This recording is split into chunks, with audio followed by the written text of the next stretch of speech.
Morning बच्चों, आज हम क्लास 10 लेवल 2 एम्प्लॉयबिलिटी स्किल्स में session number 5 self regulation time management के अंदर जो आपका नेक्स्ट टॉपिक है उसके बारे में डिस्कस करेंगे।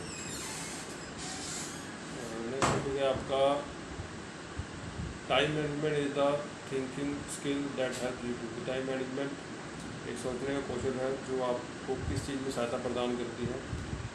इसमें आप क्या कर पाते हो, कंप्लीट टास्क ऑन टाइम।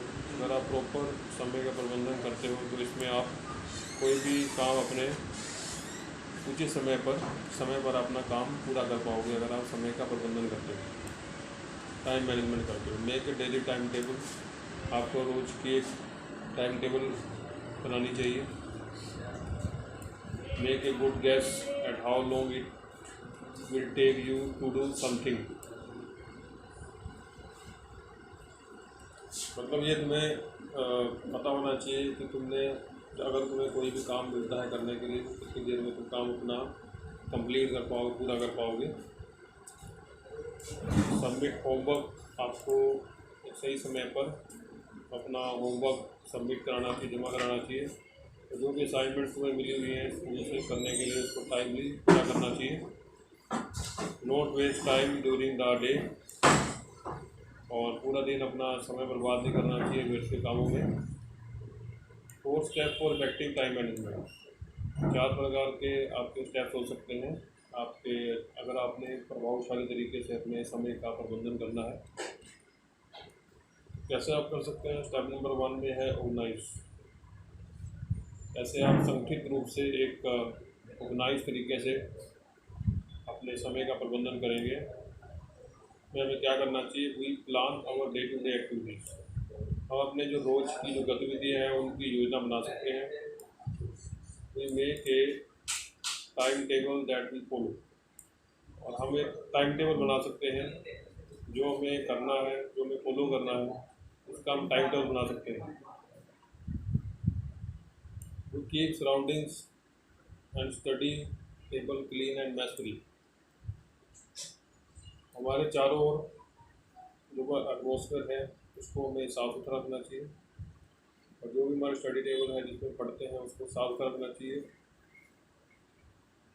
और एक तरह से मैस फ्री एनवायरनमेंट होना चाहिए, साफ सुथरा एनवायरनमेंट होना चाहिए। We put things back where they belong, जहाँ से हमने जो चीज़ें काम के जिस स्थान पर हम काम कर रहे हैं, काम करने के लिए जो चीज़ हमने उठाई है काम करने के लिए, उसको उसी स्थान पर काम करने के बाद वापस वहीं रख देना चाहिए। It help us save time, जिससे हमारा समय बचता है। स्टेप नंबर 2 में क्या कर सकते हैं? To do list. एक आप लिस्ट तैयार कर सकते हैं, एक सूची तैयार कर सकते हैं, उसको प्रायोरिटाइज कर सकते हैं। प्रायोरिटाइज का मतलब आपने प्रायोरिटी देनी है, प्राथमिकता देनी है, किस काम को अपने पहले करना है, किस काम को अपने बाद में करना है। एक सूची बनानी है, किस काम को अपने पहले करना है, किस काम को आपने बाद में करना है। ये आपने टू डू लिस्ट बना के आपने क्रिएट कर लें, सूची बना लें। We make a to do list that has all our activities. में सूची बना लेंगे जिसमें हमारी सारी एक्टिविटीज़ होगी, दिनचर्या की जो भी हमने करनी है या फ्यूचर में करनी है। And we rank them in the order of importance. उसकी जो भी सूची आपने बनाई है उसमें जो भी आपने कार्य करने हैं उन कार्यों की प्राथमिकता के अनुसार वो आपने रैंक देना है। मतलब जो आपने काम सबसे पहले करना है उसको रैंक के अकॉर्डिंग फर्स्ट नंबर देंगे, उसके बाद सेकंड नंबर, थर्ड नंबर। उदाहरण के लिए you may rank doing homework as the most one task. जैसे आप स्कूल के बाद सबसे पहले जो टास्क आपका रहता है घर पे, वो क्या रहता है? भी आपने जो भी आपको होमवर्क मिला है स्कूल से उसको आप सबसे पहले आपने पूरा कर लिया, तो इसके ऊपर आप दर्जा दोगे। It help us to get the most important task done. इससे हमें जो भी हमें महत्वपूर्ण कार्य करना है उसको पूरा करने में हमें फर्स्टली जो भी हमने सबसे पहले जो काम करना है या सोचने में, अगर उसको रैंक देंगे, फिर दर्जा देंगे, तो पूरा करने में हमें मदद मिलती है। And also track what is pending, और इससे यही पता लग जाता है हमें कि कौन सा चीज़ हमारी पेंडिंग है, रह गई है, जिसको हमने पूरा करना है समय पर। स्टेप 3 में कंट्रोल, उनको प्रॉपर नियंत्रण होना चाहिए। We have a control over our activities and time. जो भी हम गतिविधियाँ करते हैं उस पर पूरा हमारा नियंत्रण होना चाहिए और उसको टाइमली पूरा करने की सोच होनी चाहिए। We avoid time waster like chatting on the phone. हमें उन चीज़ों से बचना चाहिए जिससे हमारा समय ख़राब होता है, जैसे कि फ़ोन पर चैटिंग करना या इंटरनेट पर कोई बातचीत करना। And focus on more important things, और हमें जो सबसे महत्वपूर्ण चीज़ें उन पर ध्यान देना चाहिए। स्टेप नंबर 4 में क्या है? ट्रैक। फिर क्या ट्रैक करना चाहिए हमें? We identify and note where we have spend our time. हमें पहचानना चाहिए, ये देखना चाहिए कि कहाँ हम सही तरीके से अपने समय को बिता सकते हैं, उसको एक प्रोडक्टिवली यूज़ कर सकते हैं लाइफ में, ताकि वो आगे हमें काम आए। This help us to analyze if we have used our time effectively or not. अगर हमें पता रहेगा कि जो जहाँ पे हमने जो भी टास्क हमें मिला, जो भी हम एक्टिविटी कर रहे हैं उसको हमें करने से कोई फ़ायदा हो रहा है या फ्यूचर में कोई लाभ होगा, तो वही एक्टिविटी हमें कंटिन्यू करनी चाहिए और उसको प्रभावशाली करने के लिए कोशिश करना चाहिए। It also help us identify time wasting activities. इससे हमें जो भी हमारे जो समय को बर्बाद करने वाली गतिविधि है उसको बचाने में हमें मदद मिलती है।